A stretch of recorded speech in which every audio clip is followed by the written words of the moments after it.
So, this definitely going down the line of the pickled beers from Martin House because they did a great job on the first one. A few others, I've enjoyed most of them. One of them is like not my super favorite, and one of them I tried it. I'm not gonna knock it, but I'm still not gonna go for it again. And I don't know who's in charge of their Instagram, but they were kind enough to be like, "Hey, it's cool, all right." But there's still one left. Bread and butter pickles. So bread and butter apparently is supposed to be like the main pickle that was their bread and butter. That the whole concept of bread and butter pickles. That's what brought in the money. Long before we know is pickled being salty, briny, and spices and whatever you put into it. Sweetness was actually one of the main things that they went for. Same with popcorn. Traditional old timey popcorn was sweet. Did not know that. So it was weird. I grew up with all these years of salted, buttery popcorn, and then I hit sweet popcorn. It's like blah. But my grandma was like, "Yeah, that's what I grew up with." So here we go. So that's the whole point. Is that really is the original recipe? So you're gonna go, "Oh no, that's not the original." You're wrong. The original recipe was actually sweet beforehand. That was before sugar was really super abundant. You really knew. That's a nice color too. Exactly what was sweet was salty, and more things were just savory. This is normal back then to have more things savory. So when you indulged in things, is when it was more sweet. Not always candy. Still pickly, still vinegary, still briny, still some good garlic. Pretty damn good actually. Yeah.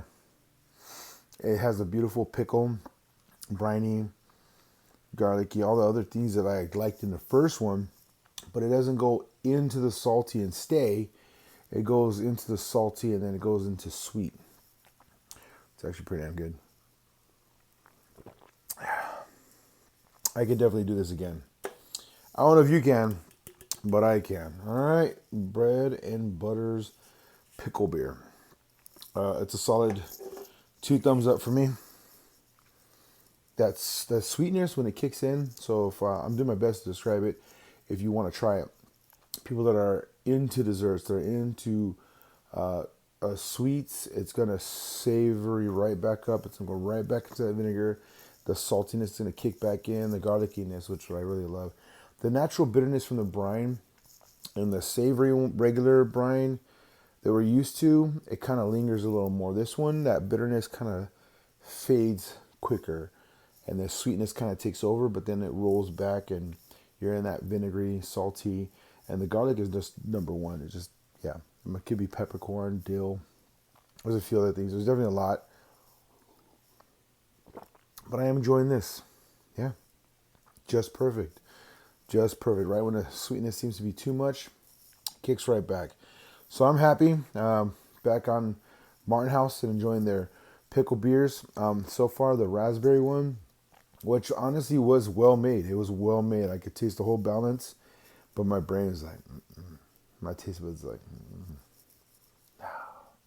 I didn't get disgusted or anything. I just it set on my tongue. I'm like, but this one, solid, solid, solid. So I could see the regular compared to this one. One's more focused on the original flavor we're used to, and one's more classic, traditional, and it's done right. So they do it right. They're doing good. Keep it going. Don't quit. Hopefully, I gave enough description. I'm pretty sure there's a lot more going on. In case you're wondering, they don't put pickles in it. They make the brine, is what I get, and it gets added to the recipe at some point, making it a pickle beer. I've definitely had a few of them. This has probably been the best one, but still 100% very flavorful, very powerful. Doesn't hold anything back, and that was the whole point because Best Made was the step up. They're like, "Oh, you like pickles? Well, let's bump it up some more." And they brought more complexity, and they ended up gaining a lot of popularity. So it's good for them, good for Martin House. Here we go. Hopefully that's everything you need to know. Yeah, that's it.